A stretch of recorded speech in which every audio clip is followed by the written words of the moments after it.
let's discuss for just a second the high, high success of Nintendo and the miniature consoles, and the absolute failure of the miniature console from Sony. And the miniature consoles are fixing to be saved by the Sega, the Mega Drive Mini, or the Genesis Mini, whatever you want to call it. This is fixing to come out.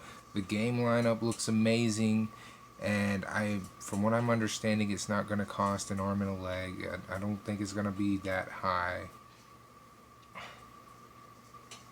Why is it Sony can't be successful when it comes to the mini side of things? When it comes to the PlayStation Mini, why wasn't it a success? There's multiple reasons. We all know the reasons. Okay? The NES Mini, the SNES Mini, it's hard to argue the games on there. You can argue all of them if you want to. It's just really hard to argue every single one of them. I mean, think about it. On the Super Nintendo Mini, you have A Link to the Past, you have Mario World, you have Mario Kart, you have Mega Man X, you have a lot of the biggest names from that particular generation. Then you look at things like the original NES Mini, you have games like Kirby, Mario, Zelda, Metroid, shit like that. Things that are identified with Nintendo. There's some in there that are not, but a lot of these are highly respected games. Okay, they're highly respected. People still play them in 2019. People were still playing them in 2018. People will still be playing these games come 2020, 2021, 2025, 2030. These games are timeless, and Nintendo chose their timeless titles. Like I said, you can argue all the games if you want to. It's really going to be hard to argue a handful of them on both. Mario is hard to argue, Zelda's hard to argue, Metroid's hard to argue, Kirby, you can kind of argue if you want to, but it is still fun. But then, looking at the Sega system, it's hard to argue the games on there as well. I would argue them, but it would be pointless because I don't know about majority of those games. The ones I know of are Sonic and Golden Axe. Like, I have a very small knowledge of certain games when it comes to Sega. I was never a Sega fan, but I'm going to try to get the Sega Mini. What's the biggest turnoff with the PlayStation Mini is it was $100 out the gate. And they chose the most mediocre games against a very small handful of the most well-known titles. So right out of the gate, you have a problem with the game library and the price of the machine. I don't care what anyone says, the SNES Mini was $80. $80 came with 2 controllers. You're telling me a PlayStation, which comes with 2 controllers and it's not even the better controller, is worth $100? It's an emulation machine. It's not a legitimate gaming console. That thing was worth barely $60 when it came out. And the games on it were, like I said, mediocre at best. Hell, they weren't even the right region. They didn't even care enough to make this thing the region it was supposed to be before it even released. Okay? The amount of love shown between the Sega Mini and the Nintendo Minis from looking at the PlayStation, you can tell they didn't care. You can tell they were going to fail. You can tell all they wanted was their fans to run out and buy a machine that was $100, no questions. They were hoping you were blind. It's not that Sony was never going to make money releasing a but a regular PlayStation Mini. That's not the case. That thing was supposed to be successful. There were literally hundreds of well-known PlayStation Classic games that they could have chosen from, and they didn't. There's hundreds of original PlayStation Classic games they could have went with, and it would have been better than what we got. Okay? I mean, for fuck's sakes. They announced Final Fantasy VII in the first lineup of games they announced. I've said that several times because I still feel like that was a mistake. That game should have been Final Fantasy VIII, considering 7, 9, 10, 10, 2, and 12 were announced as coming to Switch. They should have said, no, we need Final Fantasy VIII because that's our only real exclusive still from Final Fantasy now. We need to have 8 on this thing. It'll have a better impact on people.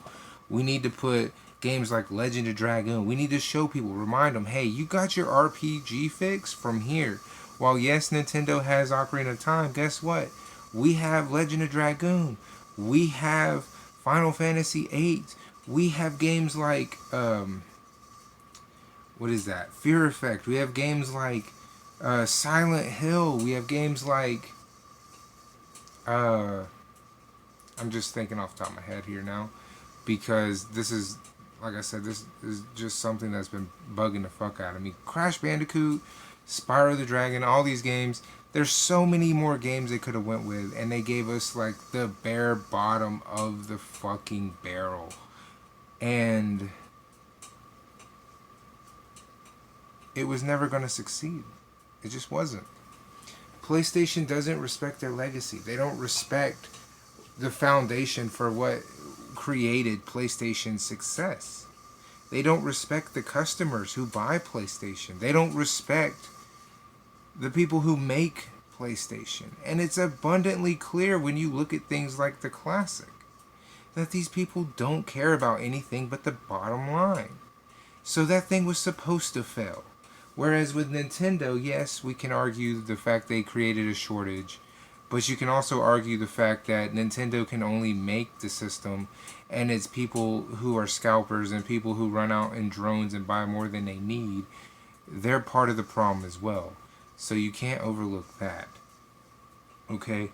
You can't overlook any of those. So it's hard to just blame Nintendo when the reality of it is we're creating this weird demand as we, and I say we meaning just random people, go out screaming fuck Nintendo and then wanting to turn around and buy the next Nintendo item off the shelves. It's a very confusing message.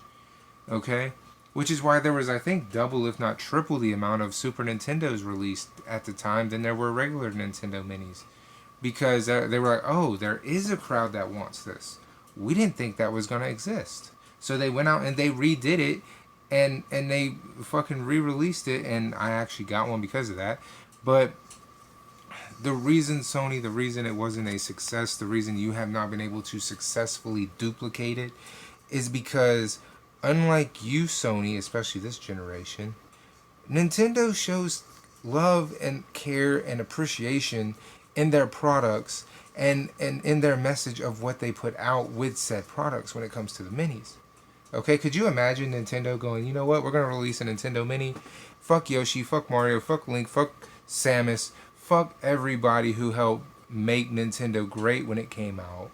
Instead, we're just going to release shit with Madden, like 96, wrestling, that's not like WWE or WWF or WCW. It's actually just a wrestling name that's just wrestling.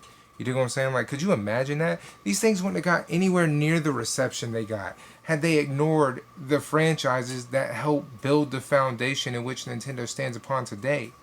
PlayStation, you ignored every big name that helped build PlayStation to get to the PlayStation 4. And you spit in everyone's face by ignoring those properties when you said it was going to cost $100. You spit in our face by not offering both the DualShock and the regular controller. You spit in everyone's face. What did you expect to happen?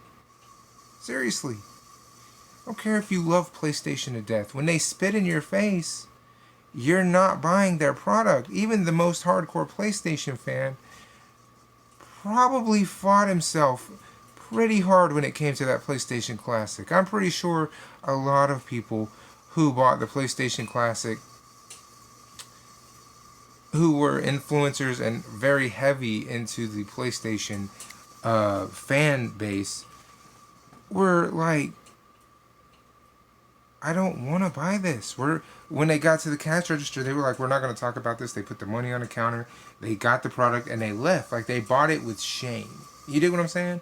And I've done that. I have a Zelda picture over here, but the Zelda picture I have costs $20. And if I look at it in a different direction, it changes the photo.